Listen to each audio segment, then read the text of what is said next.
একটি ভোরবেলা সূর্যের আলো ঠিক তখনই উঠতে শুরু করেছে। শহরের কোলাহল থেকে একটু দূরে একটা ছোট্ট মাদ্রাসা। জানালার ধারে বসে আছে কিছু নিষ্পাপ মুখ, তাদের চোখে স্বপ্ন কিন্তু বাস্তবতায় অভাবের ছায়া। আমরা গিয়েছিলাম সেদিন শুধু কিছু উপহার নিয়ে নয়, নিয়ে গিয়েছিলাম ভালোবাসা, দায়িত্ব আর মানবিকতার ছোঁয়া। আমরা মাদ্রাসায় খাবার বিতরণ করেছি, নিরাপদ পুষ্টিকর খাবার, যেন এই শিশুরা খালি পেটে নয়, ভালো কিছু খেয়ে হাদিস আর কোরআন মুখস্থ করে। আমরা দিয়েছি পানির ফিল্টার, কারণ প্রতিটা শিশু সুস্থ থাকার অধিকার আছে। আমরা দিয়েছি আতর, একটা ছোট্ট আতর শিশির মতো খুশি ছড়িয়ে দিয়েছিল ওদের চোখে মুখে।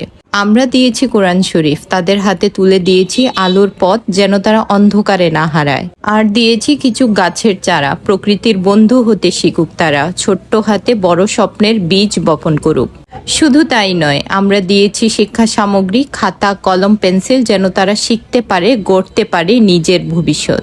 আমরা গিয়েছিলাম কিছু দিতে, কিন্তু ফিরে এসেছি অনেক কিছু নিয়ে, ওদের হাসি, দোয়া আর হৃদয়ের ছোঁয়া। এই পৃথিবীটা বদলানো যায় না একদিনে, কিন্তু একটা শিশুর দিন বদলে দিতে পারি আমরা, একটা খাবার, একটা কলম, একটা গাছ, একটা ছোঁয়া দিয়ে।